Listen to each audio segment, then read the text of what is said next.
Hey, tonight we're going to journey back to Tudor England, where life for homeowners was both beautiful and brutal in ways you might never have imagined. We'll discover how something as simple as a chimney could kill you in your sleep, why sugar was both a luxury and a silent killer, and how even fetching water for your morning tea could be your last task of the day. It's a tale of survival in a time when the simplest comforts we take for granted today were revolutionary, dangerous innovations.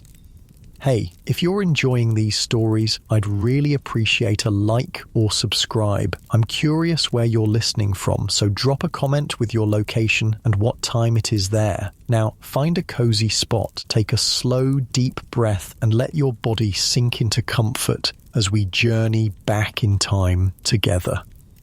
Congratulations, you've just woken up in the year 1580 in a small market town about a day's ride from London. The first thing you notice is the weight of the woolen blanket pressing down on your chest. It's rough against your skin, but deliciously warm. Your breath makes little clouds in the cold morning air of your bedchamber. Unlike the medieval houses of your grandparents' time, you're not sleeping in the great hall with the rest of the household. You have your own room, a luxury made possible by that revolutionary addition to your home, the chimney.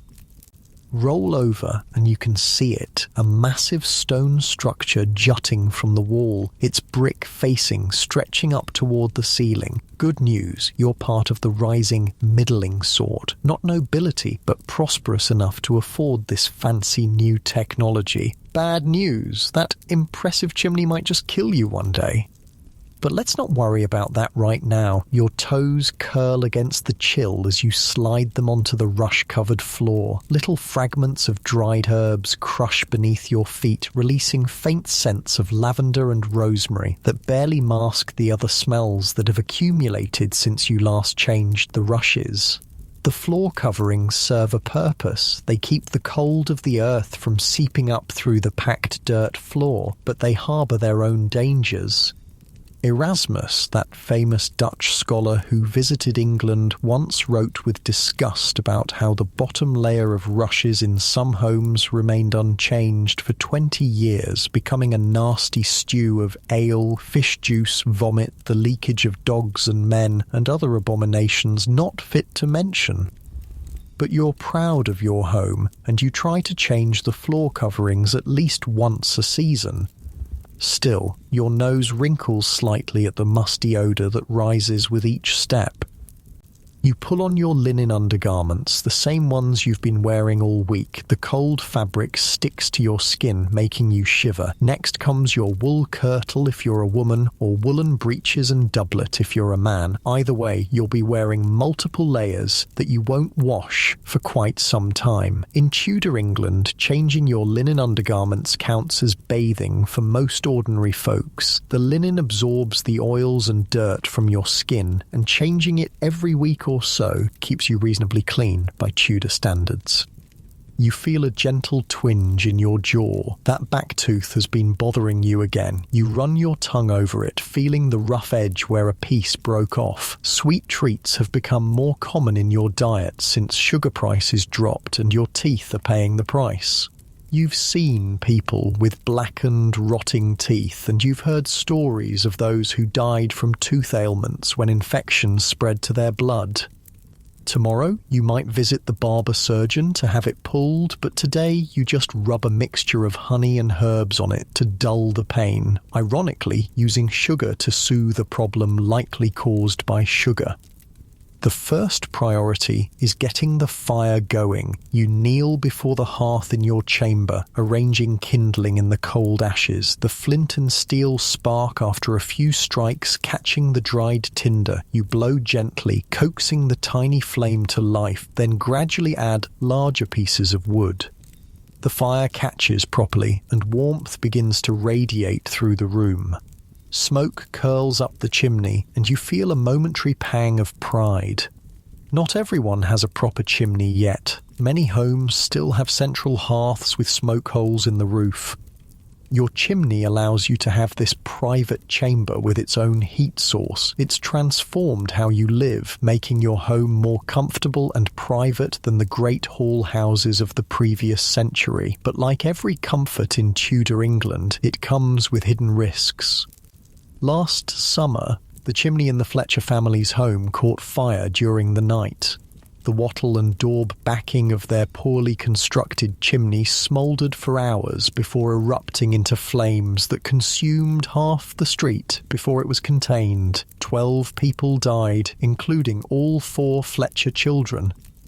You push the thought away as you head downstairs to begin your day. The wooden stairs creak beneath your feet. The morning light filters through the narrow windows, illuminating dancing dust motes in the air. The house feels solid around you. Timber frame with wattle and daub walls, the wooden beams darkened with age and smoke. If you're prosperous enough, perhaps the timbers form decorative patterns on the exterior of your home, showing your status to all who pass by. Your stomach growls as you enter the kitchen at the rear of the house. Here, the hearth is larger, big enough to roast a small pig if needed. Today, though, you'll settle for breaking your fast with some bread and perhaps a bit of hard cheese. You cut a thick slice from yesterday's loaf. If you're wealthy, it's white bread made from finely milled wheat flour. If you're of more modest means, it's a darker, denser bread made from rye or barley.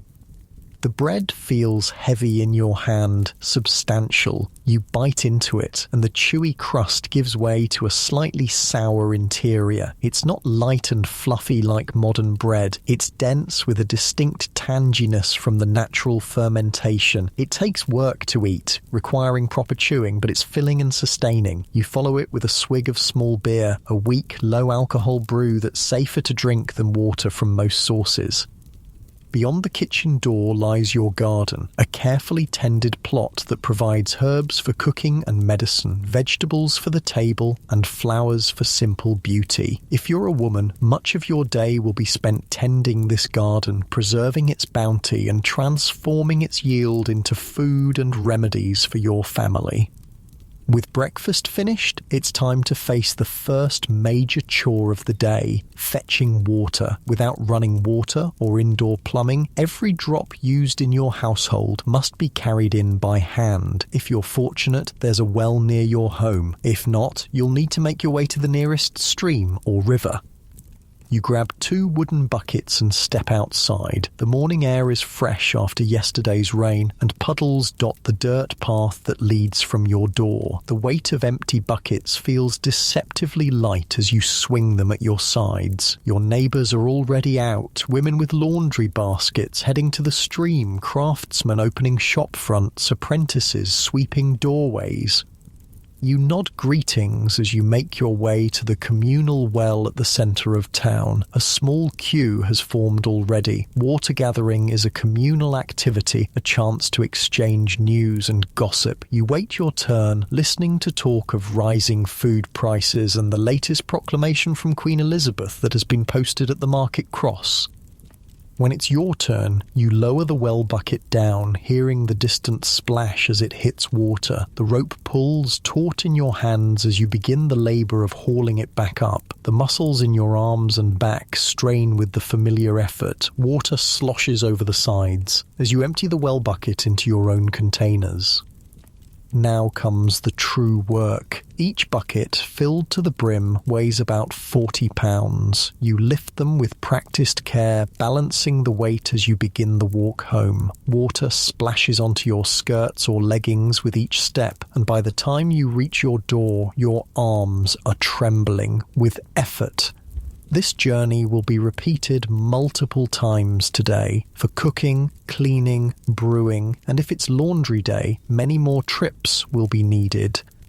It's easy to forget how physically demanding life is in Tudor England. Every comfort requires labour, your own or someone else's. There are no shortcuts, no machines to ease the burden. Your body knows this truth in every muscle and joint. By the age of 30, many people show the wear of this constant labour in their bodies. Calloused hands, stooped shoulders, aching backs. You've barely set down the water buckets when there's a knock at your door. It's your neighbour, Thomas Cooper, the cloth merchant. His face is pale, his eyes wide with worry. "Have you heard?" he asks, voice tight. "There's plague in London. A traveller arrived last night with news that 3 parishes are already shut up. A cold knot of fear tightens in your belly. Plague is the most dreaded visitor in Tudor England. When it comes to town, death follows close behind. In the last outbreak, 15 years ago, your town lost nearly 1/5 of its population. You were just a child then, but you remember the closed houses marked with red crosses, the dead carts rolling through the streets at dawn, the mass graves dug at the edge of the churchyard. How bad, you ask? Bad enough that the Queen's Court is preparing to move out of the city, Thomas replies. They say she'll progress through the countryside until winter, staying ahead of the contagion. This is both concerning news and practical sense. Plague tends to diminish with the first frosts.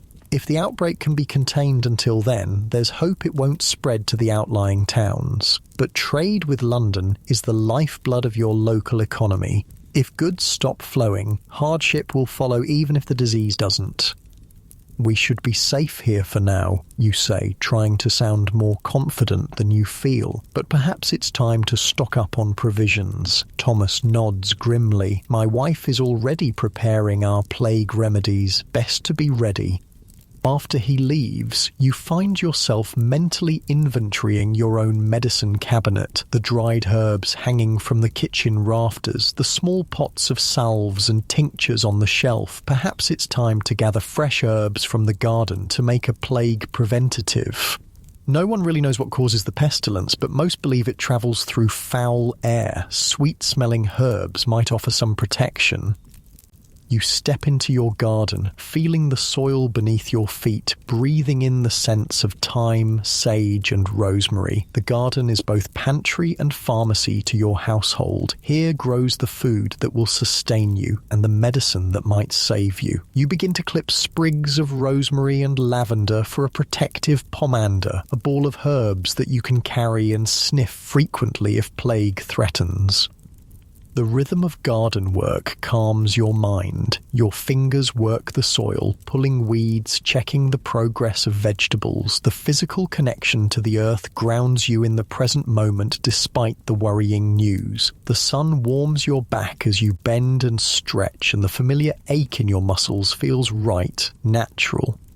This is the constant balance of Tudor life, the comfort of routine set against the precariousness of existence. Death is never far away, whether from disease, accident, or childbirth, yet daily life continues with its patterns and pleasures, its small moments of beauty and connection. By midday, your stomach reminds you it's time to eat again. The main meal of the day is dinner, eaten around noon when natural light is strongest. You've prepared a pottage, a thick stew of vegetables from your garden with perhaps a small amount of salt pork or beef for flavour. It's been simmering at the edge of the hearth all morning, the ingredients breaking down into a nutritious, if monotonous, meal. You ladle the steaming pottage into wooden bowls for yourself and any family members or apprentices who share your home. The food is hot and filling, seasoned with herbs from your garden. It's eaten with more bread, using the crust as both utensil and plate. Nothing is wasted. After dinner, if you're a craftsperson, you might return to your workshop. If you're a merchant, perhaps you have accounts to manage. If you're responsible for running the household, there's always more work. Spinning, weaving, sewing, preserving food, making candles or soap, brewing ale. Tudor homes are centres of production, not just consumption. The afternoon passes in a blur of productive labour. Your back aches and your hands are rough from work, but there's satisfaction in seeing tasks completed, in providing for yourself and your household. This self-sufficiency is both necessity and source of pride. As the light begins to fade, you face another daily challenge, illuminating your home. Candles are expensive, made from valuable beeswax or tallow, animal fat. Oil lamps are an option, but the fuel is costly. Most Tudor households conserve artificial light, using it sparingly and retiring early once natural light fades. You light a single candle, its warm glow creating a small circle of visibility in the growing darkness. The flickering light casts giant shadows on the walls, making the familiar room seem larger, more mysterious. The flame needs constant attention. If it gutters or tips, it could set fire to your rushes, your furniture, your entire timber-framed house. Fire is both essential and terrifying in Tudor England. You need it for warmth, for cooking, for light, but it's also the greatest threat to life and property. A moment's carelessness can lead to disaster. Every town has experienced devastating fires that sweep through closely packed timber-framed buildings with frightening speed. You stare into the candle flame, hypnotized by its dance, feeling the day's exertions in your body. Your muscles are tired, but in a satisfying way. You've accomplished what needed doing today. You've fed yourself and your household. You've prepared for possible dangers. You've maintained your little corner of the world. As you prepare for bed, you bank the fire carefully, covering the coals with ashes to keep them alive until morning. Starting a fire from scratch is labour-intensive. Better to nurture the existing flame if possible. It's a skill passed down through generations, this careful tending of the hearth. The bedchamber feels cold after the relative warmth of the rooms where fires have burned all day. You change into your sleeping shift, a simple linen garment, and slide beneath the heavy wool blankets. The straw-filled mattress crackles beneath your weight, conforming to your body. It's not the soft, springy sleep surface of modern times, but to your Tudor body, it feels comfortable enough. You pull the blankets up to your chin, feeling their weight press you down into the mattress. Outside, the town is growing quiet. No streetlights illuminate the darkness. Only the occasional lantern carried by the night watch or late travellers creates moving points of light in the blackness. Your mind drifts to the news of plague in London. Will it reach your town? How will you protect yourself and your loved ones if it does? The thought should keep you awake, but physical exhaustion pulls you towards sleep. Tomorrow will bring its own challenges, its own labour. For now, your body demands rest. As your consciousness begins to fade, you're vaguely aware of the solid presence of your house around you, the timber frame that has stood for decades and might stand for centuries more, the chimney that draws smoke away from your sleeping form, the wattle and daub walls that keep out the worst of the wind and rain. This structure, for all its potential dangers, is your shelter, your protection against a world filled with uncertainties. Your breathing deepens, muscles relaxing into the straw mattress. The last thing you register before sleep claims you is the distant call of the night watchman. All's well, 9 o'clock, and all's well. His voice carries reassurance. For tonight at least, your little corner of Tudor England is secure. Sleep well. Tomorrow we'll continue our journey through the precarious, fascinating world of the Tudor homeowner. You wake before dawn, as most people do in Tudor England. The dim light filtering through the small window shows it's not yet proper morning. For a moment you lie still, enjoying the relative warmth of your bed while listening to the creaks and groans of your timber-framed house settling around you. These sounds are comforting, familiar companions in the darkness. Your house speaks to you in a language you understand. That slight whistling means a draft finding its way through the wattle and daub wall. The soft patter on the roof is early morning drizzle, not heavy enough to worry about leaks, but enough to make outdoor work unpleasant. The faint scent of smoke tells you the fire in the main hearth downstairs hasn't completely died overnight.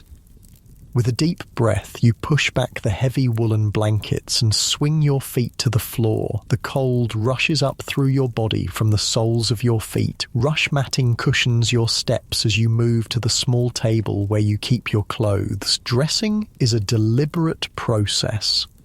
Unlike modern clothing with elastic, zippers, or even buttons, which are rare and expensive in Tudor times, your garments are secured with laces and pins. Each piece must be carefully arranged and fastened.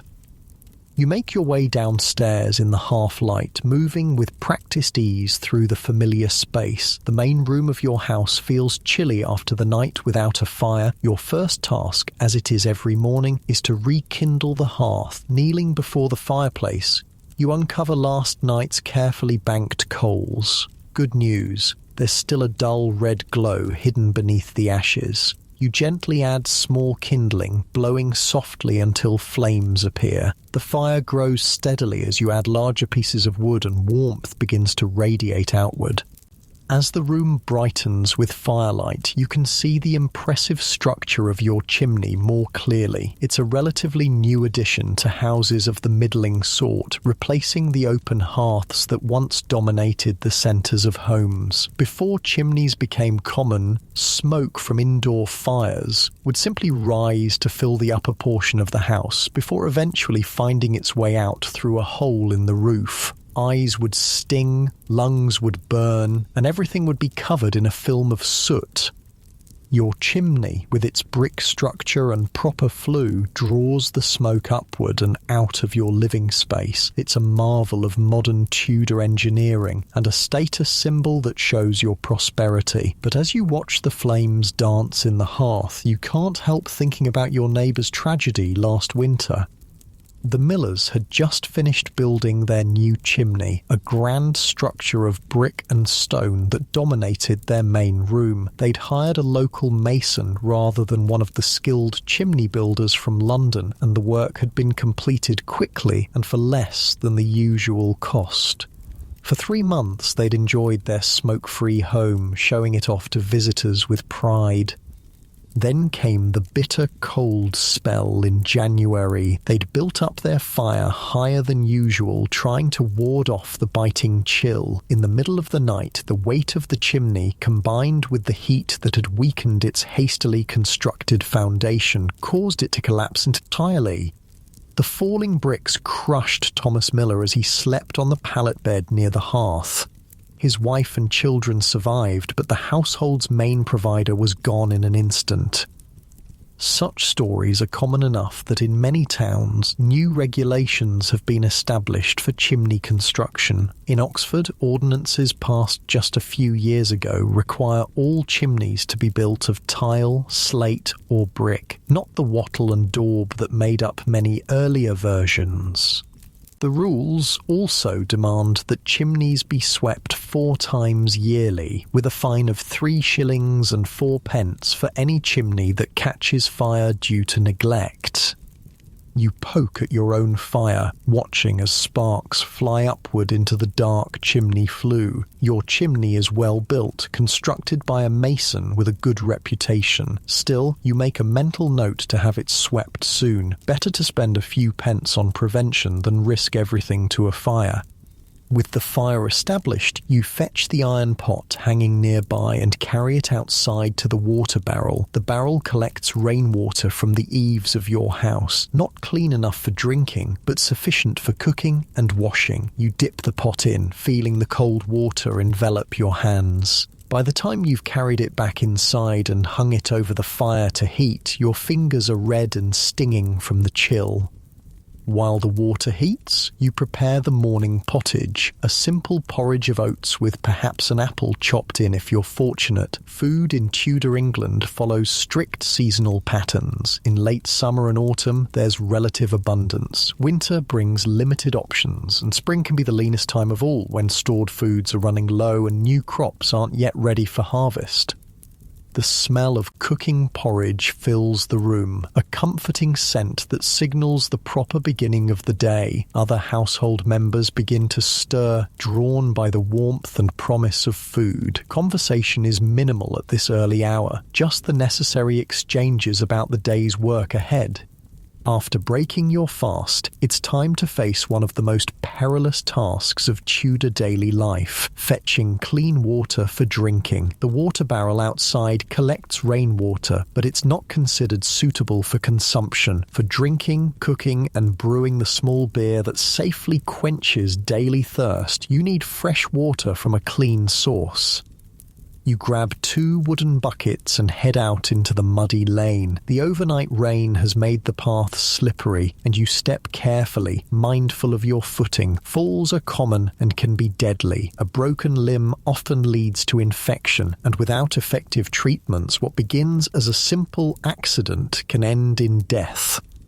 The path to the stream winds past neighbours' homes and gardens. Smoke rises from chimneys, and you exchange brief greetings with others on similar errands. Community is essential in Tudor England. You rely on your neighbours for help, protection, and the small daily interactions that make life bearable.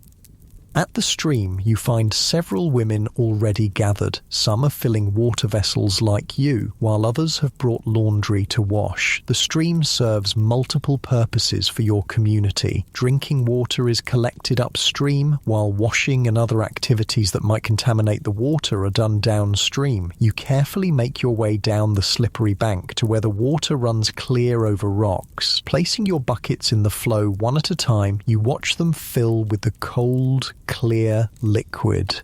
The weight increases substantially with each inch of water.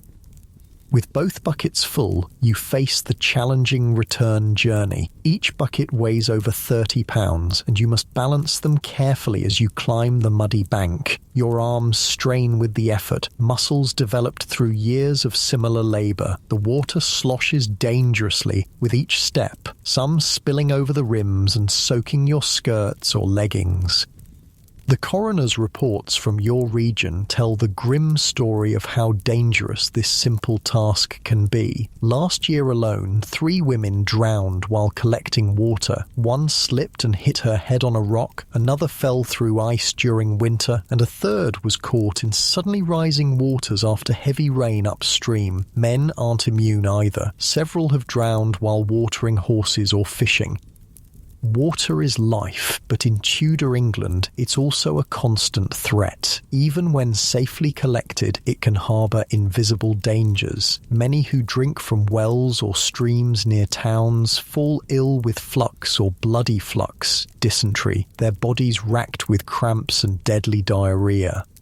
This is why many Tudor households drink small beer instead of water. The brewing process makes it safer. Children and adults alike consume this lightly alcoholic beverage throughout the day. It's not strong enough to cause intoxication, but provides both hydration and some nutrition. By the time you reach your door, your arms are trembling with exertion. You set the buckets down carefully, rolling your shoulders to ease the ache. This journey will be repeated several times today. Water for drinking, cooking, washing, and if it's brew day, many more trips for the substantial amount needed to make beer. Inside, you transfer some of the precious water to a smaller pot for drinking and cooking. The rest is covered to keep out dust and insects. Even with care, you know that by tomorrow this water will need to be used for less critical purposes as it begins to stagnate. The morning passes in a blur of household tasks. If you're a craftsperson, you might be working at your trade, carpentry, blacksmithing, weaving, or any of the dozens of specialised skills that keep Tudor society functioning. If you manage a household, you're preserving food, spinning thread, tending the garden, preparing meals, and overseeing the endless cycle of work that keeps a home running. By midday, your stomach growls with hunger. The main meal of the day, dinner, is eaten around noon, when natural light is strongest. Today's meal might be a more substantial pottage with vegetables from your garden, and perhaps a small portion of salt beef or pork if your household can afford it. As you eat, seated at the wooden table with other household members, conversation turns to news from London. A merchant who passed through yesterday brought troubling reports of plague spreading in the eastern parishes. Already, some houses have been shut up, their doors marked with red crosses, and watchmen posted to ensure no one enters or leaves until the quarantine period has passed. They say the Queen has already left for the countryside, remarks your spouse or another household member, taking the court with her naturally. This is concerning news. When plague strikes, those with means flee to the safety of rural areas. The poor, who have nowhere to go, bear the brunt of the disease. Your town, a day's ride from London, might soon see travellers seeking refuge, possibly bringing contagion with them. We should prepare, you say, thinking of the herbs in your garden that might offer some protection. Rosemary, lavender, and rue are thought to purify the air and ward off miasma, the foul vapours believed to spread disease. After dinner, you step into your garden to gather these protective herbs. The small plot behind your house is a source of pride and essential resources. Here grow the vegetables that feed your family, the herbs that season your food and treat your ailments, and perhaps a few flowers that bring simple beauty to your life. You clip sprigs of rosemary and rue, inhaling their strong scents. These will be hung in bunches around the house or carried as sweet-smelling pomanders to ward off disease. Whether they truly offer protection is uncertain, but their familiar fragrance provides comfort in uncertain times. While in the garden, you check on other plants growing there. The useful house leek planted on the roof to protect against lightning and fire seems to be thriving. Various herbs for cooking and medicine, thyme, sage, marjoram, feverfew, and dozens more grow in neat rows or contained beds. If you're a woman in Tudor England, knowledge of these plants and their uses is one of your most valuable skills. You know which herbs to harvest for a cooling fever, which can ease a toothache, which might help a difficult childbirth, and which can be poisonous in the wrong dose. This wisdom passed down through generations is your medicine cabinet and pharmacy. A sudden commotion from the street draws your attention. Voices are raised in alarm, and you hurry to the front of the house to see what's happening. A crowd has gathered around the house of Master Cooper, the clothier. His youngest son, a boy of about 7, is being carried inside, his clothing soaked and his face pale. He fell in the mill pond, someone explains as you join the onlookers. Young Jenkins pulled him out, but he swallowed a fair amount of water. Your heart tightens with concern. Drowning is one of the most common causes of accidental death in Tudor England. Even those who are pulled from the water alive often develop fever and lung ailments in the days following. The heavy wool clothing worn by most people becomes a deadly weight when soaked, dragging even strong swimmers beneath the surface.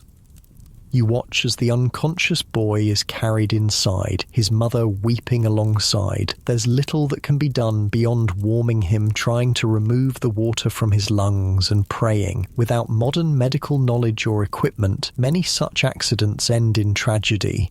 This stark reminder of life's fragility casts a shadow over the afternoon.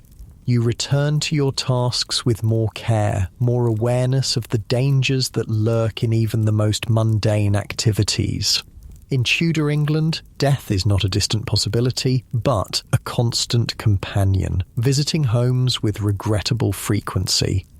As the afternoon wanes, your attention turns to preparing the evening meal, supper. This is typically lighter than dinner, perhaps bread and cheese, maybe some preserved fruit if available. If your household includes children, you oversee their evening tasks and preparations for sleep. The fading light signals another challenge of Tudor life: darkness. Candles are expensive, made from valuable beeswax or tallow, animal fat. Most households use them sparingly, reserving artificial light for essential tasks only. As twilight deepens, activity naturally slows.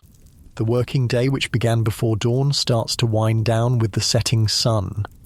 You light a single candle, its warm glow creating a small pool of visibility in the growing darkness. The flame needs constant attention. If it gutters or tips, it could ignite the rush-strewn floor or the timber frame of your house, turning comfort to catastrophe in moments. By the candle's light, you might spend the evening hours in simple handwork, mending clothes, spinning thread, or carving useful items. Conversation, storytelling, or singing provide entertainment. In wealthier households, someone might read aloud from the Bible or one of the increasingly available printed books. Before retiring, you check the house one final time. The fire is carefully banked, ashes pulled over the coals to keep them alive till morning. Doors and shutters are secured against both human intruders and the night air, believed to carry disease. Perhaps a sprig of protective herbs is hung by each entrance, a small charm against the invisible dangers that threaten your household. Climbing the stairs to your chamber, candle in hand, you feel the day's labour in every muscle. Your body knows the rhythm of Tudor life, the constant physical work, the careful management of resources, the vigilance against numerous threats. It's a hard life by modern standards, but it's the only one you know. In your bedchamber, you remove your outer clothing, carefully folding each piece. Full undressing for sleep is uncommon. You'll likely sleep in your shift or shirt, ready to rise and dress quickly if emergency strikes in the night. The candle is extinguished once you're safely in bed, plunging the room into darkness save for whatever moonlight filters through the small window. As you settle beneath the heavy blankets, your mind drifts to the Cooper boy and his brush with death. Will he survive the night? Will fever take him in the days to come? Such accidents are commonplace, yet each one reminds you of life's precariousness. Your thoughts turn to your own household and its vulnerabilities. The chimney that provides such comfort could become a deadly hazard if not properly maintained. The water that sustains life can also take it away. The very structure of your timber-framed house, while solid and familiar, could feed a devastating fire if a candle tips or a spark escapes the hearth. Yet despite these dangers, there's security in the solid walls around you, in the routines that order your days, in the knowledge and skills passed down through generations. Your Tudor home, for all its hazards, is your sanctuary in an uncertain world. As sleep begins to claim you, your breathing slows to match the quiet rhythm of the house. Outside, the night watchman calls the hour, his voice carrying reassurance. For now, at least, all is well in your corner of Tudor England.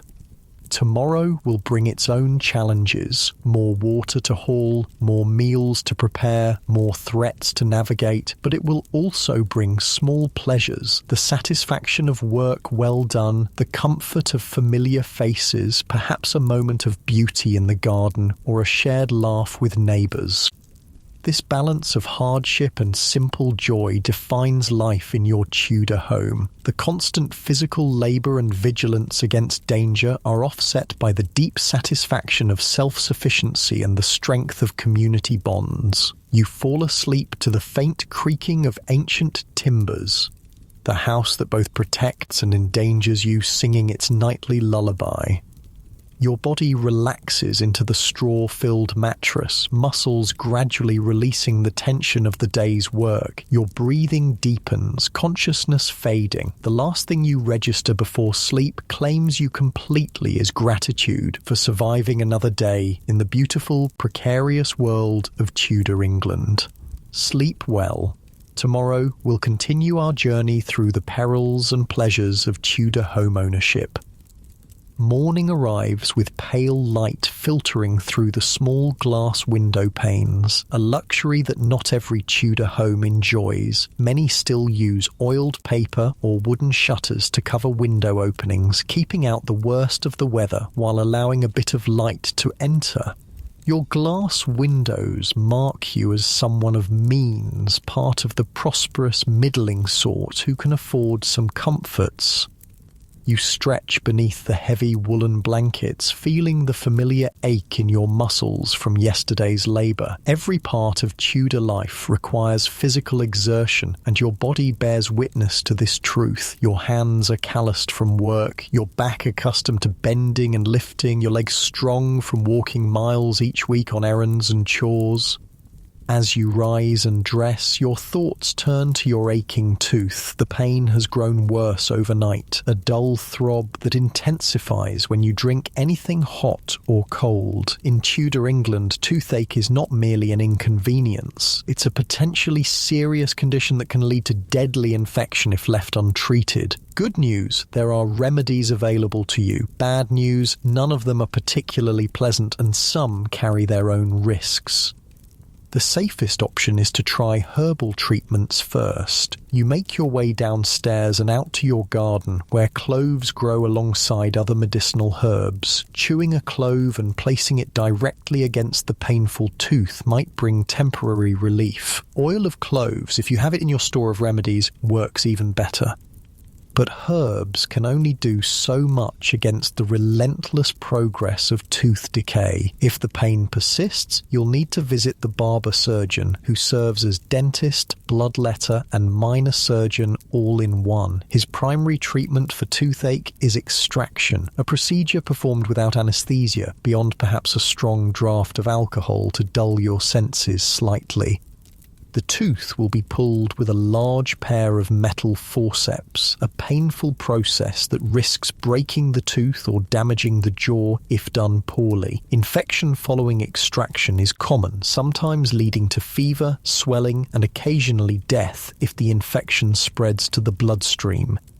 Why has tooth decay become such a common problem in Tudor England? The answer lies partly in your changing diet. Sugar, once a rare and expensive spice available only to the nobility, has become increasingly affordable during the Tudor period. Production in the New World, using slave labour, has dramatically lowered the price, making sweetened foods accessible to people of the middling sort.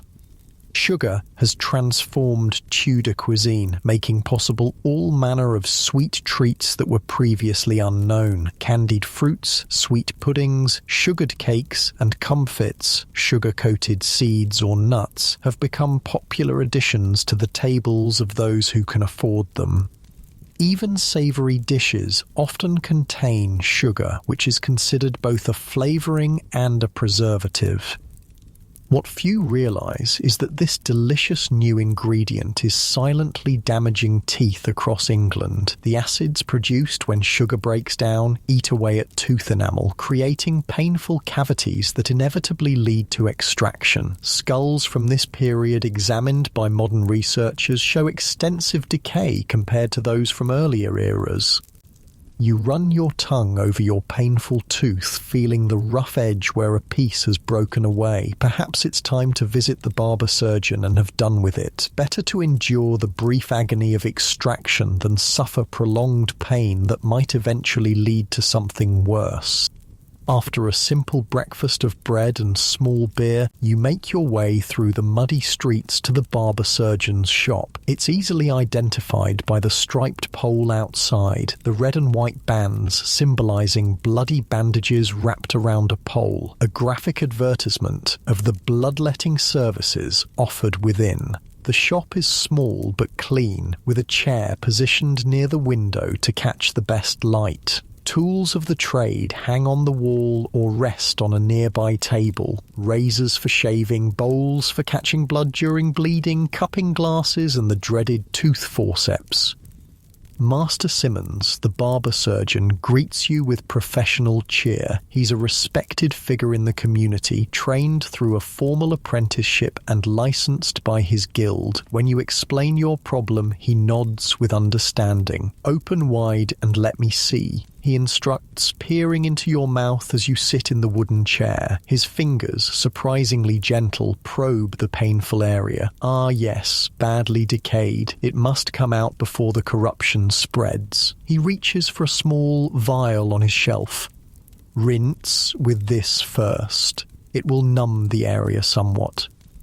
The liquid tastes strongly of cloves and burns slightly as you swish it around the aching tooth. When you spit into the bowl he provides, you notice flecks of blood mixed with the solution. Ready? He asks, picking up the large metal forceps. You grip the arms of the chair and nod, bracing yourself. The pain when he grips the tooth is intense, a sharp stab that makes you gasp. There's a horrible grinding sensation as he works the forceps back and forth, loosening the tooth in its socket. Despite your best intentions, a cry escapes you as he pulls with significant force. Then suddenly, relief. The pressure vanishes as the tooth comes free, blood fills your mouth, and Master Simmons quickly provides a cloth to bite down on. All done, he says cheerfully, showing you the extracted tooth with its blackened crown and long root. A clean pull. Keep the cloth pressed against the socket until the bleeding stops, and rinse with salt water for the next few days to prevent corruption. You pay him a few pence for his services and make your way home, still biting down on the cloth. Your jaw aches fiercely, but there's also relief that the source of infection has been removed. Many people in Tudor England live with painful teeth for years, unable to afford extraction or too fearful of the procedure to seek help until driven by unbearable pain. Back at home, you sit by the fire, waiting for the bleeding to subside. Your mind turns to other health concerns that plague Tudor households. Tooth decay is common, but rarely immediately fatal. Other ailments pose more serious threats. Chief among these is plague, the dreaded pestilence that periodically sweeps through towns and cities, killing as much as 20% of the population during severe outbreaks. The most recent major epidemic was in 1563, but smaller outbreaks occur frequently. Each time those who can afford to flee to the countryside do so, while the poor remain trapped in infected towns. No one knows exactly what causes plague, though most believe it travels through miasma, foul air carrying the contagion, hence the popularity of sweet-smelling herbs and pomanders as preventatives. Some physicians recommend wearing amulets of arsenic or toad venom against the skin, believing these poisons will draw out the plague poison. Others suggest bloodletting to restore balance to the body's humours, which are thought to govern health. When plague strikes a household, the entire family is shut up, quarantined inside their home for 40 days, with guards posted outside to prevent anyone from entering or leaving. A red cross is painted on the door, and food is delivered by leaving it outside. Many entire families perish inside these sealed houses, with no one to care for the sick or dispose of the dead until the quarantine period ends.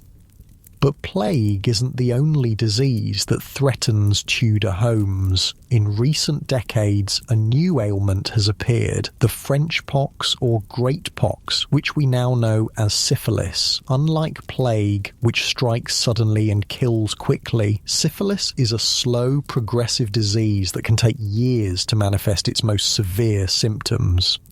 It begins with sores on the genitals, followed by a rash and fever that may temporarily subside. Months or years later, sufferers develop disfiguring sores on their skin, painful swellings, and eventually damage to the brain, heart, and other organs. The disease carries tremendous stigma, as it's known to spread primarily through sexual contact. Treatments for syphilis are limited and often dangerous. The most common remedy is mercury, applied as an ointment, taken as a pill, or even injected directly into the urethra. Mercury does seem to reduce some symptoms temporarily, but the cure is nearly as deadly as the disease. Mercury poisoning causes excessive salivation, loss of teeth, neurological damage, and eventually death if treatment continues long enough. Yet despite these health threats, Tudor medicine is not entirely without merit. The extensive knowledge of herbs and their properties passed down through generations and now documented in printed herbals provides effective treatments for many common ailments.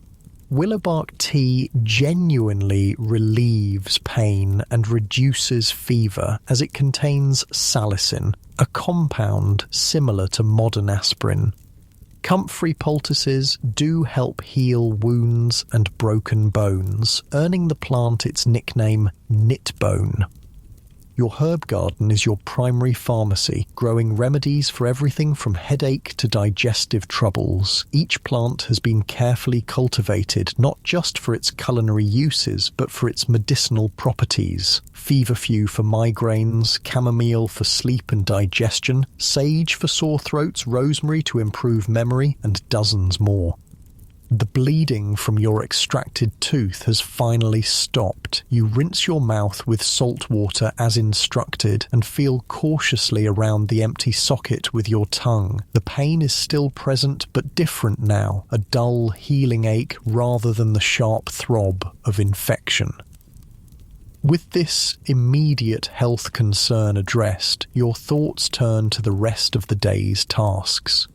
If you're responsible for managing the household, there's always work waiting. Cooking, cleaning, mending, preserving food, making candles or soap, brewing ale, and more. Today might be brewing day, one of the most labour-intensive but essential household tasks. Beer is a daily staple in Tudor England, consumed by everyone from children to the elderly. It provides calories, nutrients, and most importantly, safe hydration. The brewing process kills harmful bacteria that might lurk in water sources, making beer often safer to drink than water from wells or streams. Brewing requires significant quantities of water, meaning multiple trips to the water source. The heavy malted grain must be mashed in hot water, the liquid strained and boiled with hops, a relatively new addition to English brewing, then cooled and fermented with yeast. The entire process takes days and demands constant attention to ensure success. Or perhaps today is wash day, another water-intensive task that occurs every few weeks in most households. Laundry in Tudor times is incredibly labour-intensive. First, linens and clothing are soaked in lye, a caustic solution made from wood ash and water that helps remove stubborn stains. Then each item must be scrubbed by hand using a mixture of soft soap made from animal fat and potash and fuller's earth. After scrubbing, the laundry is rinsed multiple times in clean water, each rinse requiring another trip to the water source. Finally, everything is hung to dry, either outdoors if weather permits, or near the fire during inclement weather. The entire process might take 2 full days of hard physical labour. Whether brewing, laundering, or performing other household tasks, your Tudor home is not merely a place of residence, but a centre of production. Nearly everything needed for daily life is made or processed within its walls or in its garden. This self-sufficiency is both necessity and source of pride. As the day progresses, you notice dark clouds gathering to the west. A storm is approaching, and with it comes another hazard of Tudor home ownership: leaks. While the thatched or tiled roof over your head is generally effective at keeping out the elements, years of weathering create weak spots where water can find its way inside. You check that valuable items are moved away from known problem areas and place buckets under the worst leaks. The sound of rain on the roof begins softly, then intensifies, drumming steadily as the storm arrives in earnest. Water droplets soon find their way inside, pattering into strategically placed containers. The rain brings a cozy intimacy to your home, encouraging indoor tasks and conversation. If your household includes children, they might gather around to help with simple work or listen to stories. If you have books, still relatively expensive items in Tudor England, someone might read aloud by the light of the fire. More likely, tales are shared from memory, stories passed down through generations, or news and gossip from around town. As the afternoon wears on, your attention turns to preparing the evening meal. Food in Tudor England follows strict seasonal patterns, with preservation techniques like salting, smoking, and pickling extending the availability of certain items beyond their natural season. If your household is prosperous, dinner might include a small portion of meat or fish alongside vegetables from your garden and the ever-present bread. For special occasions, there might be more elaborate dishes featuring imported spices or the increasingly available sugar. Sugar has transformed Tudor cuisine far beyond simply rotting teeth. It appears in all manner of dishes, both sweet and savoury. Comfits, sugar-coated seeds or nuts, marchpane, what we would call marzipan, sweet puddings and candied fruits have become popular additions to the tables of those who can afford them. What's particularly fashionable at grand Tudor feasts is creating subtleties, elaborate sugar sculptures or foods disguised to look like something else. A dish might appear to be bacon but is actually coloured and shaped sugar. Fruits and nuts might be replicated entirely in sugar paste and painted to look realistic. These edible illusions delight guests and demonstrate both wealth and sophistication. For the middling sort, such elaborate confections are rare, reserved perhaps for special occasions like weddings or Christmas celebrations, but the influence of sugar is still evident in simpler forms: sweetened porridge, fruit preserves, and basic cakes or puddings. After the evening meal, as daylight fades, your household begins to wind down. Candles are lit sparingly, their precious light reserved for essential tasks. Most activity shifts naturally to the areas near the hearth, where firelight provides both warmth and illumination. This is the time for quieter pursuits: mending clothes, carving wooden implements, spinning thread, or simply conversing. Stories are shared, news discussed, plans made for tomorrow's work. In households with musical instruments, there might be songs or simple tunes played on pipes, lute, or recorder. As the rain continues to fall, you feel gratitude for the solid roof over your head despite its occasional leaks. Your Tudor home, with all its imperfections, provides shelter from the elements and a centre for family life. The timber frame that forms its skeleton has stood for decades and might stand for centuries more, outlasting generations of occupants. The house itself reflects the changing times. Unlike the medieval hall houses of your grandparents' era, with their central open hearths and communal sleeping arrangements, your home has specialised spaces, separate bedchambers, a distinct kitchen area, perhaps even a parlour for receiving guests. The introduction of chimneys made these divisions possible, allowing upper floors to extend fully across the building rather than opening to the hall below. These architectural changes mirror social transformations. Privacy has become more valued, and with it comes a new sense of domestic intimacy. Families increasingly dine separately from servants or apprentices. Bedchambers become personal spaces rather than communal ones. Even furniture reflects these changes, with cupboards and chests designed to secure personal possessions and beds becoming status symbols with their elaborate hangings and coverings. Your home is both traditional and modern, a bridge between medieval patterns of living and emerging Tudor innovations. The timber frame might follow construction methods centuries old, but the arrangement of rooms reflects new ideas about domestic life. As true night falls, You make one final circuit of the house, checking that fires are safely banked and doors secured. The rain has eased to a gentle patter, and moonlight occasionally breaks through the clouds, casting silver patches on the damp ground outside. You climb the stairs to your chamber, candle in hand, feeling the day's exertions in your body. The empty socket where your tooth was pulled throbs dully, but the pain is manageable, a fair trade for removing a source of infection that might have led to something worse. In your bedchamber, you remove your outer garments and climb beneath the heavy blankets. The straw-filled mattress crackles slightly as you settle your weight.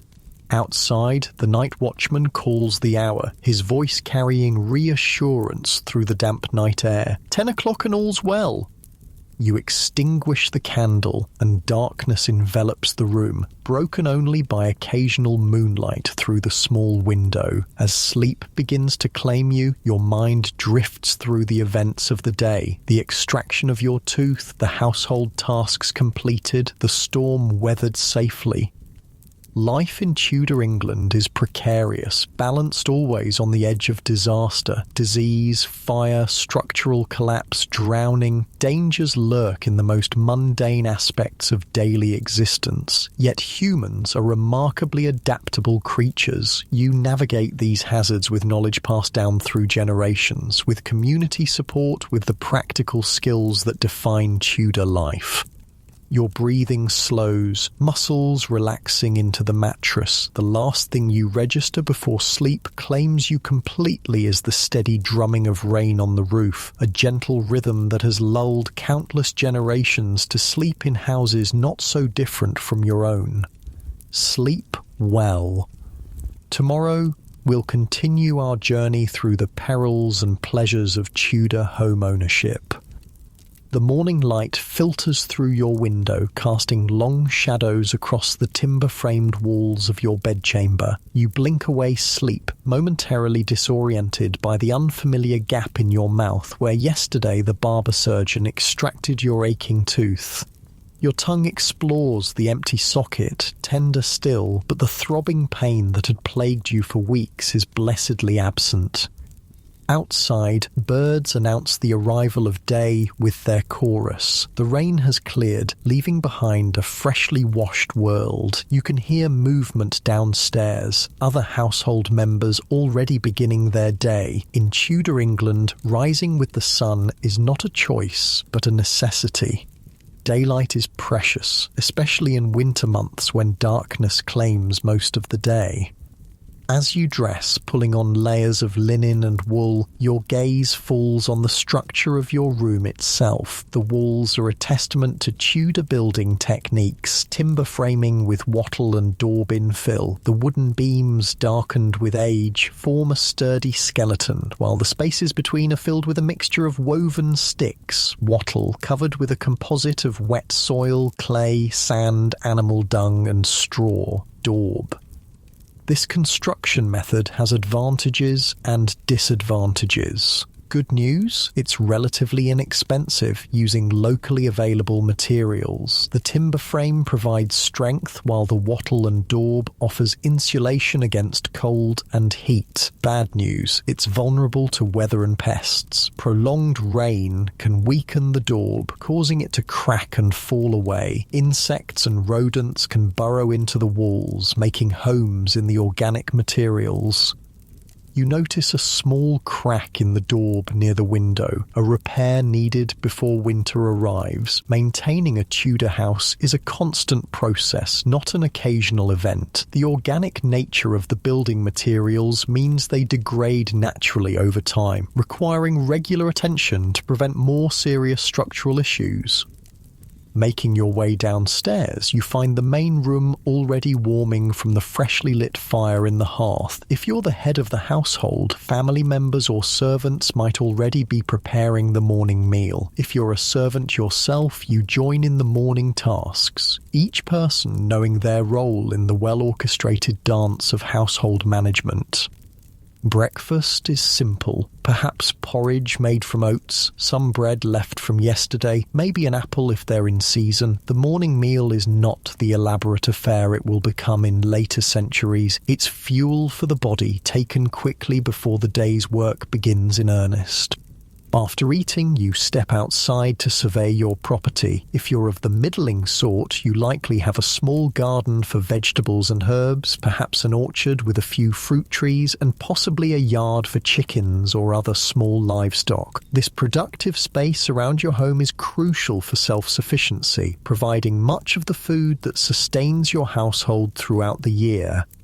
Your home itself tells neighbours and visitors much about your place in Tudor society. The size, materials, and decorative elements all speak to your status and wealth. The truly wealthy might have grand houses built entirely of stone or brick, with multiple chimneys, glazed windows throughout, and ornate architectural details. The poorest make do with single-room cottages of wattle and daub with thatched roofs and earthen floors.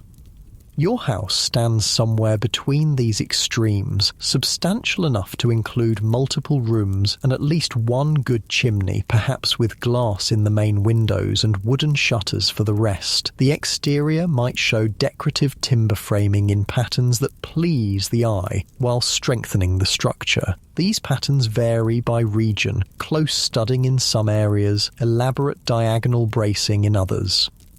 The timber framing visible on the exterior isn't just decorative, it's the skeleton that holds your house together. Each beam is carefully jointed and pegged to create a structure that can stand for centuries if properly maintained. The craftsmanship represents generations of knowledge passed from master to apprentice, each joint and peg placed with purpose and skill.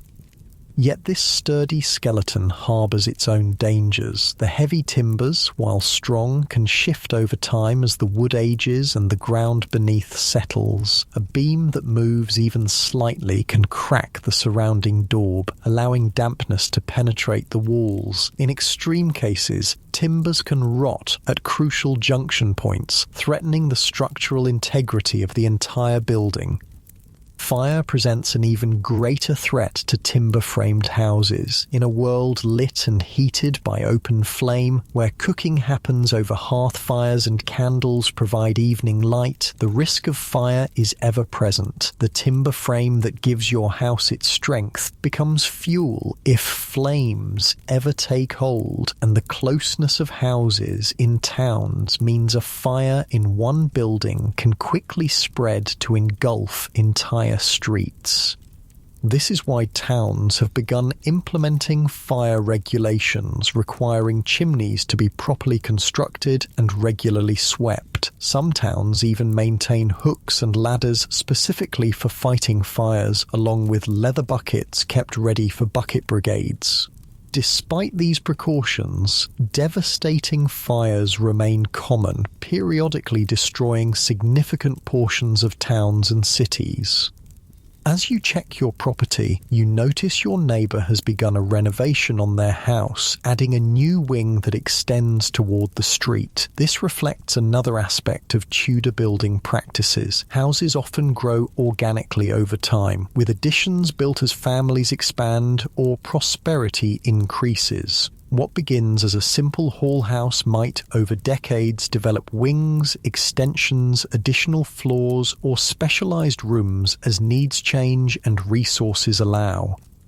The neighbour's construction site is a hive of activity. Carpenters work on timber framing, their axes and adzes shaping massive oak beams. Others mix daub in a large pit, treading it with bare feet to achieve the right consistency before applying it to wattle panels. The air fills with the sounds of labour, the rhythm of saws, the sharp crack of hammers, the calls of workers coordinating their efforts.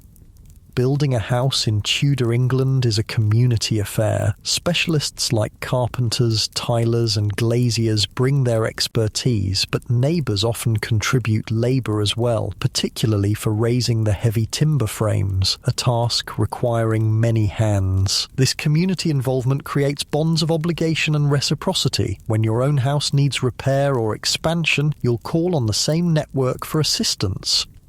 This interconnectedness extends beyond construction to many aspects of Tudor life. Your home is not an isolated unit, but part of a web of relationships within your community. Neighbours borrow and lend tools, share excess produce from gardens, help with labour-intensive tasks like harvest or butchering, and provide mutual protection and support. Today, that interconnectedness becomes apparent when a messenger arrives at your door. The local bailiff has called a meeting of householders to discuss a matter of community concern. Such gatherings are common, addressing everything from repair of roads and bridges to resolution of disputes to organising responses to threats like fire or disease. You make your way to the meeting, held in the church or town hall. The gathered householders represent the backbone of Tudor society, the property owners, taxpayers, and responsible parties who manage community affairs. The matter under discussion today is drainage.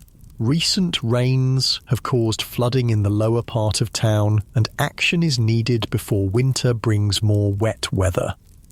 The proposed solution involves digging new drainage ditches along certain streets and clearing existing waterways of accumulated debris. Each household will be responsible for maintaining the section of ditch adjacent to their property, with a community effort organised to handle the larger clearing work.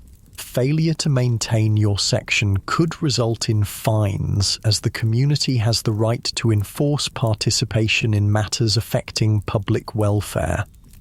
This system of local self-governance handles many aspects of daily life that will later fall to municipal authorities or private companies. Tudor communities largely manage their own affairs, from road maintenance to poor relief to regulation of markets, with minimal interference from higher authorities unless serious problems arise.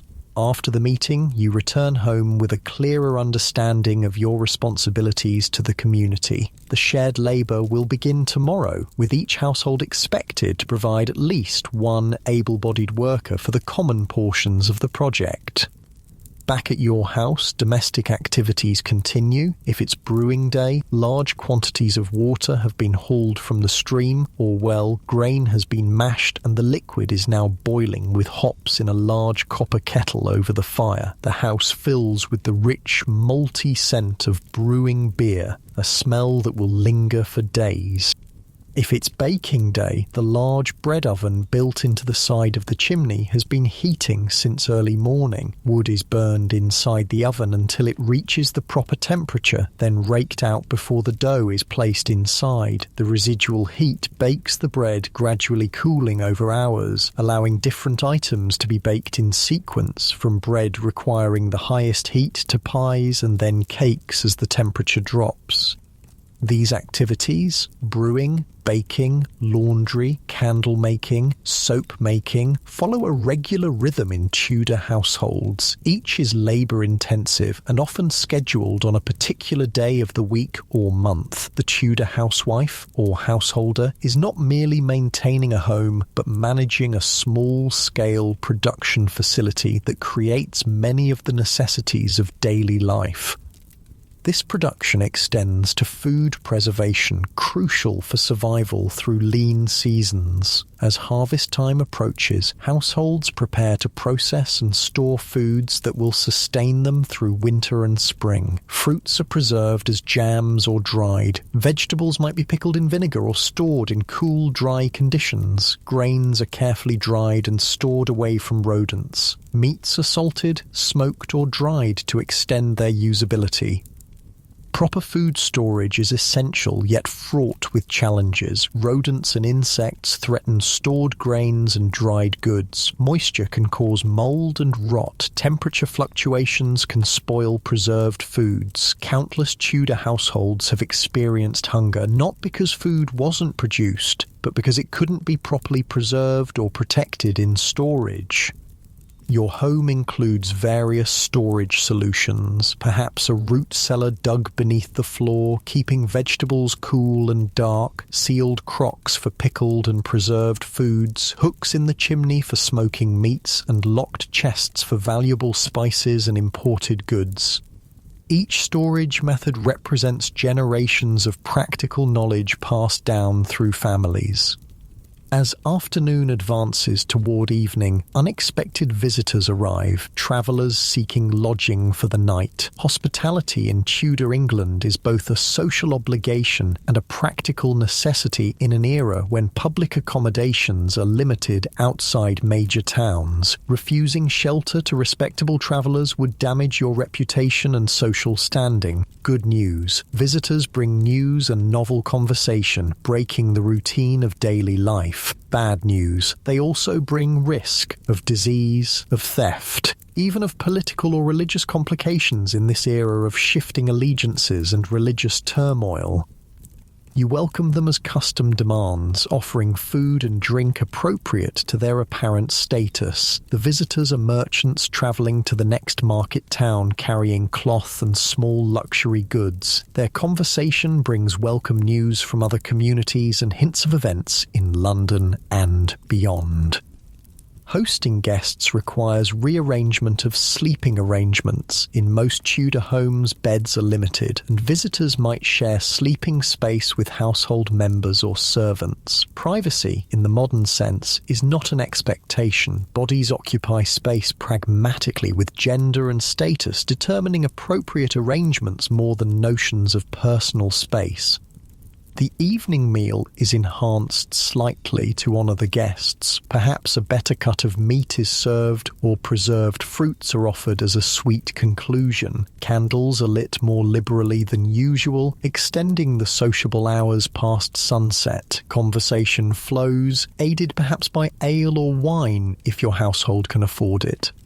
This kind of hospitality represents another aspect of Tudor home life, the house as a semi-public space. Unlike modern homes, which are primarily private retreats, Tudor houses frequently accommodate non-family members, from servants and apprentices who live within the household, to temporary guests, to business associates meeting in the hall or parlour.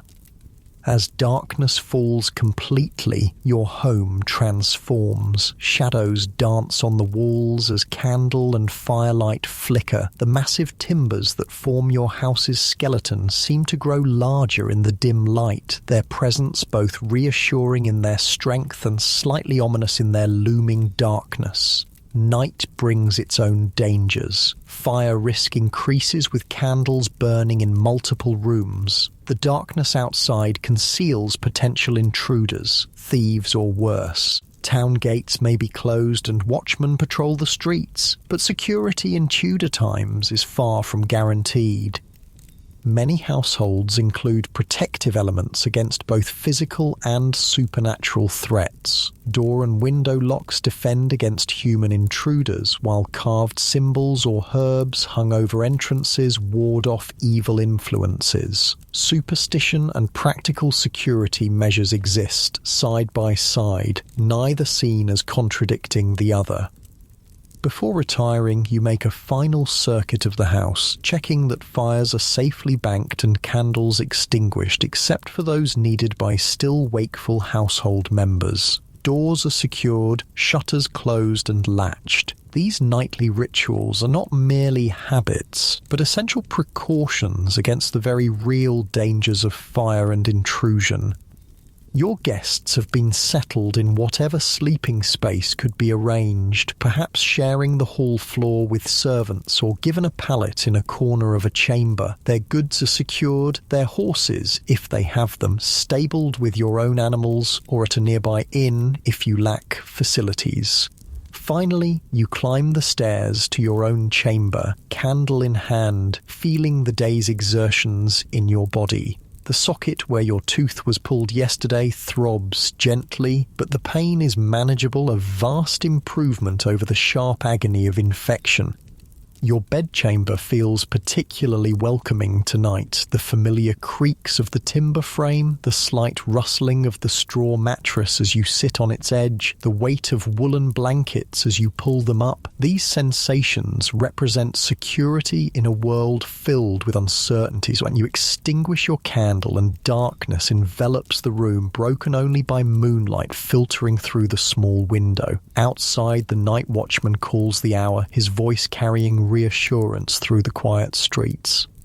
11 o'clock and all's well. As sleep begins to claim you, your mind drifts through the events of the day, the community meeting, the domestic tasks, the unexpected visitors. Your Tudor home has sheltered you through it all, its sturdy frame standing firm as it has for decades and may for centuries more. Your breathing slows, muscles relaxing into the mattress. The last thing you register before sleep claims you completely is the soft settling of ancient timbers, the house itself seeming to sigh as it bears the weight of its occupants, holding them safe through another Tudor night. Sleep well. Tomorrow we'll continue our journey through the perils and pleasures of Tudor home ownership. Morning light streams through your window, casting long golden rays across your bedchamber. You blink awake, momentarily disoriented by the sound of unfamiliar voices downstairs.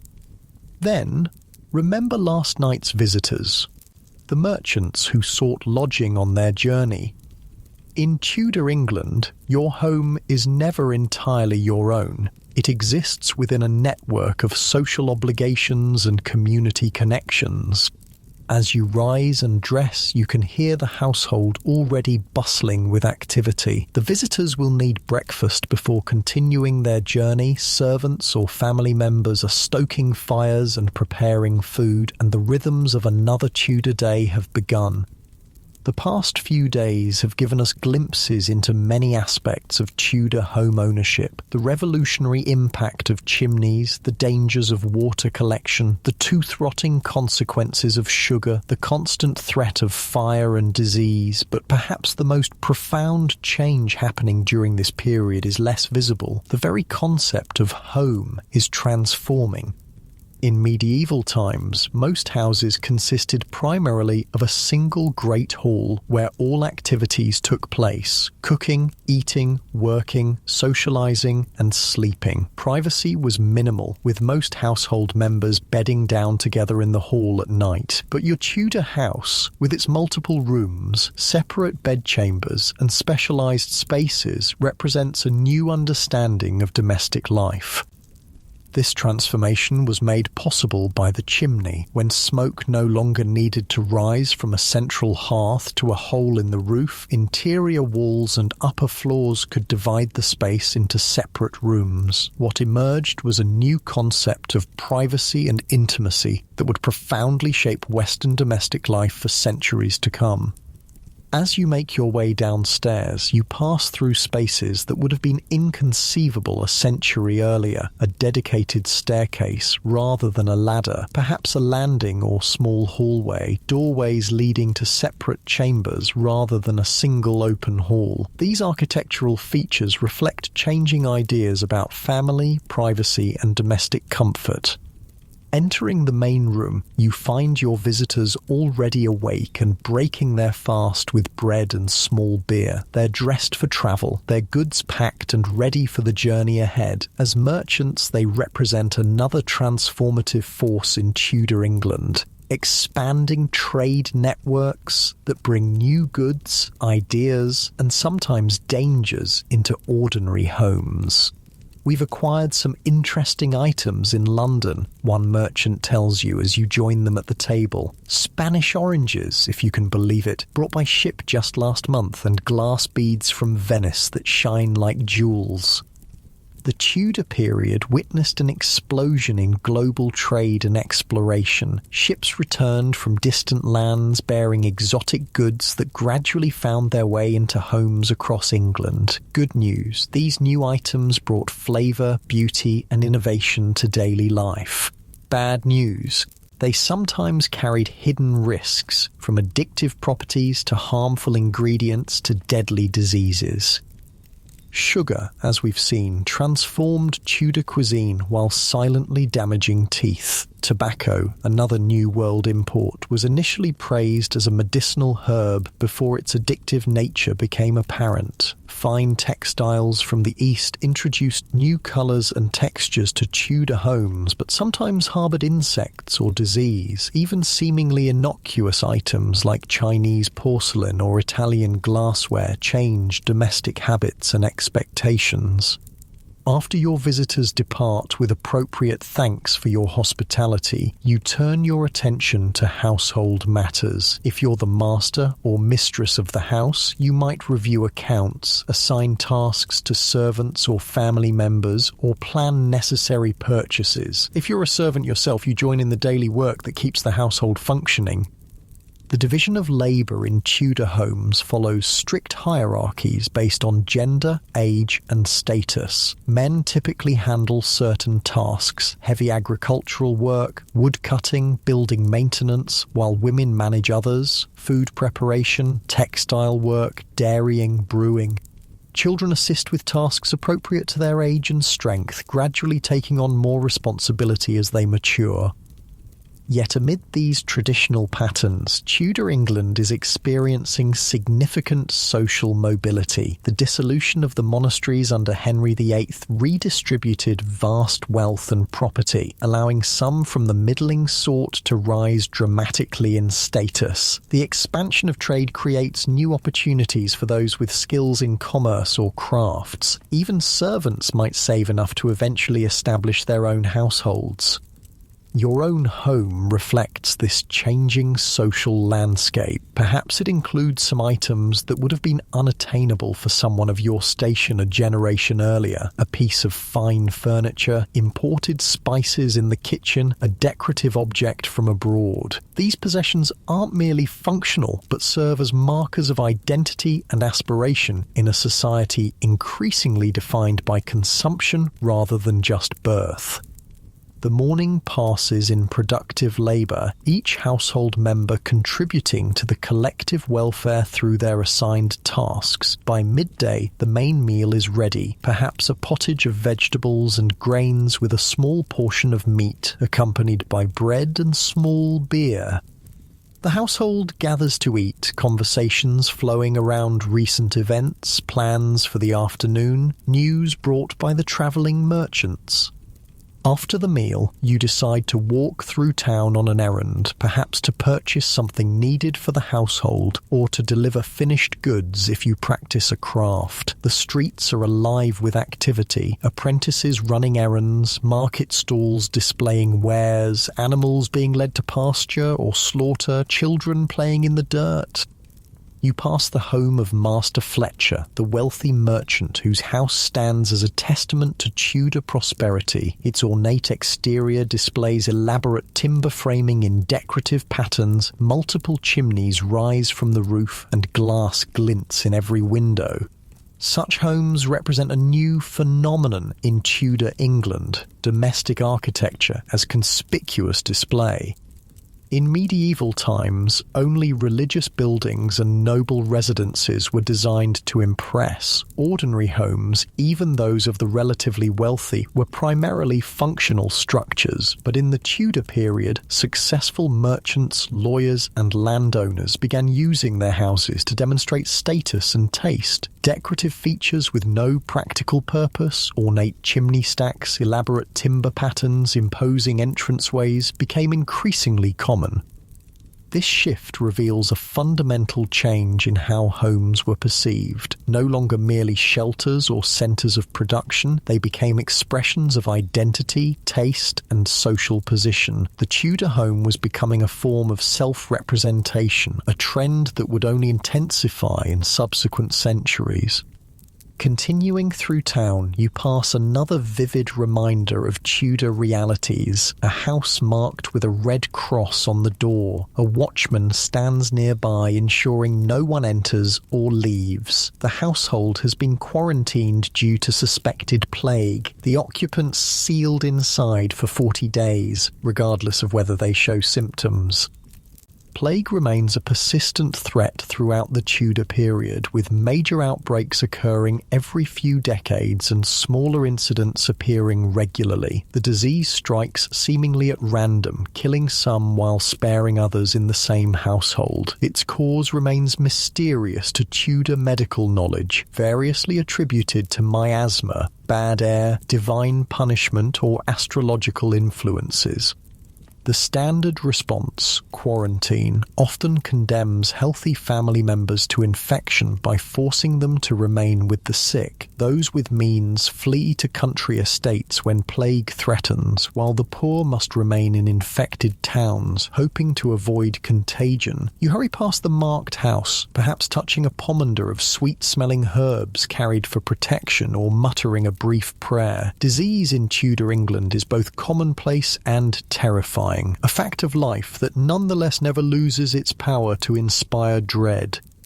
Your errand completed, you return home through streets that grow muddy as a light rain begins to fall. The Tudor town lacks drainage systems beyond simple ditches, and waste disposal consists primarily of tossing refuse into the street or the nearest waterway. The combined result is an environment that becomes treacherously slippery after rain, with walking hazards hidden beneath muddy puddles. Back at home, you find a minor crisis unfolding. A leak has developed in the roof, sending water dripping onto the stored grain. Household members scramble to move the precious food to drier locations and place buckets under the worst leaks. Such emergencies are common in Tudor homes, where weather constantly tests the integrity of building materials. Leaking roofs, whether thatched or tiled, represent a significant threat to household welfare. Beyond the immediate inconvenience of dripping water, persistent leaks can damage the timber frame, cause plaster to crumble, and ruin stored food or textiles. A leak left unaddressed might eventually threaten the structural integrity of the entire building. Once the immediate crisis is contained, plans must be made for repairs. If your roof is thatched, you might need to call in a thatcher who specializes in this ancient craft. Thatching uses bundled reeds or straw to create a waterproof covering that can last for decades if properly maintained. The best thatchers are highly sought after, their specialized knowledge earning them good wages. If your roof is tiled, repairs require different expertise. Clay tiles, though more durable and fire-resistant than thatch, can crack or slip out of position during storms. Replacing individual tiles demands skill to ensure proper overlap and prevent future leaks. Either way, roof repairs in Tudor England aren't simple do-it-yourself projects, but require specialised knowledge passed down through generations of craftsmen. The complexity of maintaining a Tudor home necessitates community interdependence. No single household possesses all the skills needed to keep a house in good repair. As the afternoon progresses, the rain intensifies, confining most household activities indoors. This creates an opportunity for indoor tasks often neglected during fair weather: mending clothes, repairing tools, spinning thread, or preserving food. Tudor households waste little time understanding that productivity today prevents privation tomorrow. If children are present in your household, the rainy afternoon might include some education. Literacy rates are rising during the Tudor period, particularly among the middling sort. A boy might practice writing on a small slate or waxed tablet, while a girl learns household management alongside reading and perhaps simple arithmetic. Education is practical, focused on skills needed for future roles rather than abstract knowledge. For the wealthy, education becomes increasingly formalized during this period, with grammar schools and universities expanding their reach. But for most Tudor households, learning remains integrated into daily life. Children acquire skills by observing and assisting adults, gradually taking on more complex tasks as they mature.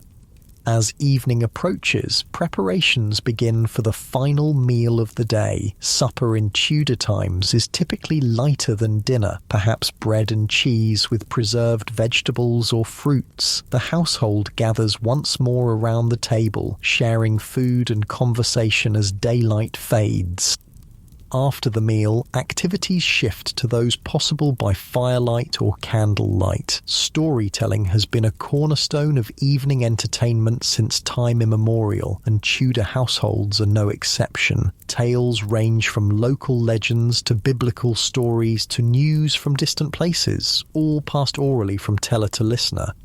In households where someone can read, printed materials might provide evening entertainment. The Tudor period saw an explosion in publishing, with books becoming more affordable and available than ever before. Religious texts predominate, but increasingly secular works, romances, histories, practical manuals find their way into Tudor homes. This shift toward a print culture represents another profound change in domestic life. For the first time, ideas regularly enter homes not through human visitors, but through the written word. Books and pamphlets bring distant voices directly into the household, exposing Tudor families to perspectives and information that would have been inaccessible to previous generations. As true night falls, the house gradually quiets. Candles are extinguished as household members retire, leaving perhaps a single light burning for necessary movement during the night. The darkness of a Tudor night is profound by modern standards. No streetlights illuminate the world outside, and interior lighting is sparse and dim. This darkness shapes behavior in ways modern people might find difficult to imagine. Activities follow natural light patterns, with most productive work compressed into daylight hours and night bringing a genuine cessation of most labor. Sleep patterns often differ from modern expectations, with many Tudor people practicing segmented sleep. A first sleep of several hours, followed by a wakeful period of an hour or so, then a second sleep until dawn. During the wakeful period between first and second sleep, Tudor people might pray, meditate, discuss dreams with bedmates, or even visit neighbours briefly. This pattern, which seems strange to us today, was simply the natural rhythm of human rest in an era before artificial lighting extended day into night. As you prepare for sleep in your Tudor bedchamber, you perform the small rituals that bookend each day, perhaps a prayer of thanks for safe passage through another day's dangers, a mental accounting of tasks completed and those awaiting tomorrow, a moment of gratitude for the solid roof despite its leak that shelters you from the elements.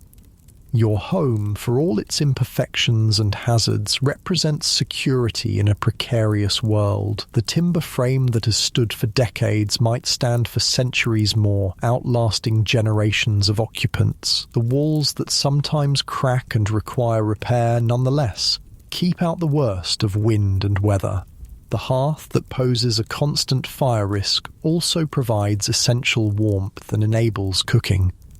This duality defines the Tudor relationship with domestic space. Homes are both protection against and potential sources of danger. The chimney that transformed domestic architecture and enabled new concepts of privacy might collapse or catch fire. The roof that shields from rain might leak or rot. The stored food that provides security against hunger might spoil or attract vermin.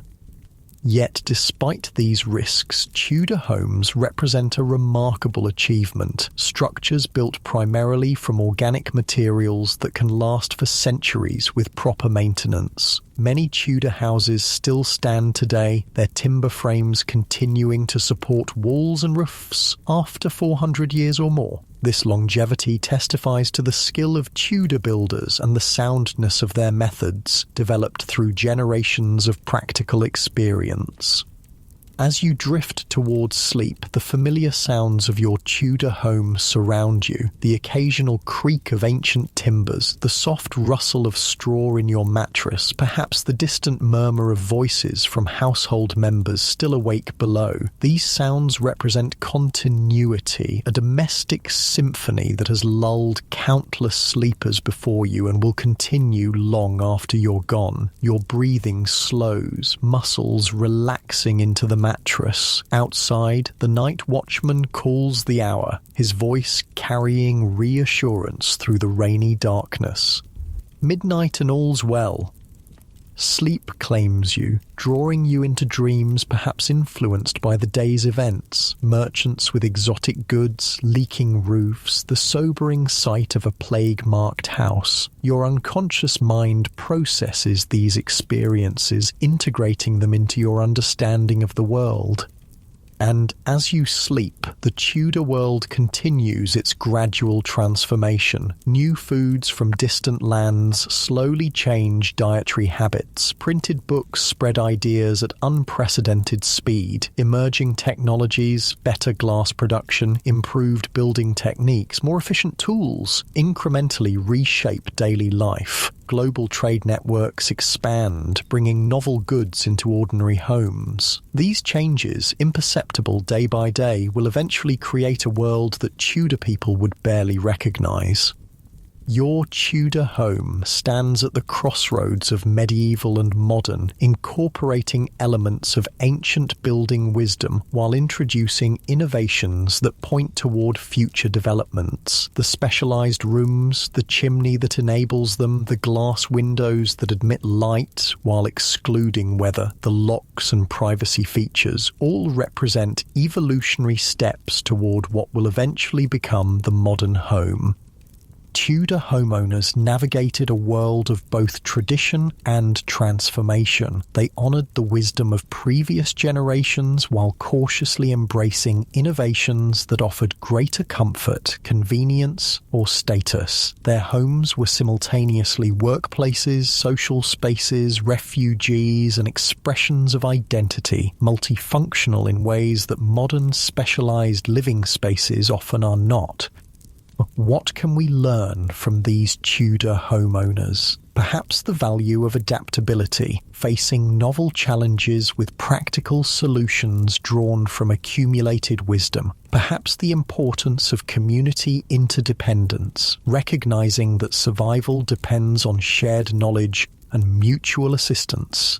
Perhaps the virtue of resilience, continuing to build, maintain and improve homes despite constant threats from fire, disease, weather and structural failure. As we return to our own time, leaving behind the timber-framed world of Tudor England, we might reflect on how profoundly domestic architecture shapes human experience. The Tudor Revolution in home design, moving from the medieval Great Hall to specialized rooms, fundamentally changed family dynamics, social interactions, and individual psychology. Our modern expectations of privacy, comfort, and domestic function have their roots in this transformative period. The Tudor home, with all its dangers and comforts, reminds us that human shelter is never merely physical, but always cultural as well. Houses reflect and reinforce particular ways of living, embodying values, assumptions, and aspirations specific to their time and place. By understanding the Tudor home, we gain insight not just into building techniques, but into an entire worldview, how people conceived of family, community, privacy, and domestic life in an era both distant from and connected to our own. Sleep well, leaving behind the timber-framed Tudor world with its chimneys both revolutionary and deadly, its sugar both delicious and destructive, its water both life-giving and dangerous. Tomorrow, you'll wake in your own time, with its own distinctive comforts and hazards. Its own balance of tradition and innovation, its own understanding of what makes a house a home. The Tudor homeowner's journey through daily life, navigating constant physical labour, ever-present dangers, and gradually changing social conditions, offers a window into human resilience and adaptability, despite circumstances that modern people might find unimaginably challenging. Tudor households not only survived but created beauty, comfort, and meaning within their timber-framed walls.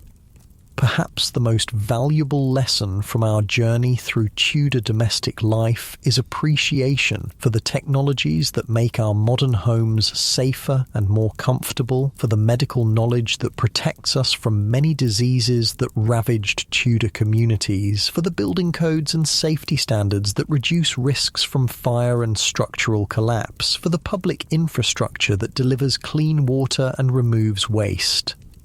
These modern advantages didn't appear suddenly, but evolved through centuries of incremental improvements, each generation building upon the knowledge and innovations of those who came before. The Tudor period, with its chimney revolution and newly specialised domestic spaces, represents one crucial link in this long chain of development leading to our contemporary understanding of home. As your consciousness fades completely into sleep, leaving behind the Tudor world we've explored together, carry with you this understanding. Homes in every era balance protection against danger, tradition against innovation, individual privacy against community connection. The particular solutions may differ dramatically across time and culture, but the fundamental human needs for shelter, security, and belonging remain constant. The timber-framed Tudor house, standing sturdy against wind and rain, housing generations of occupants through births and deaths, joys and sorrows, represents the enduring human drive to create not just structures but homes, spaces infused with meaning, memory, and the particular character of their inhabitants. Rest now, knowing that across the centuries, people have found ways to make homes in circumstances both better and worse than our own. Their ingenuity and determination creating domestic spaces that shelter not just bodies, but hopes, dreams, and the quiet routines that define a life well lived.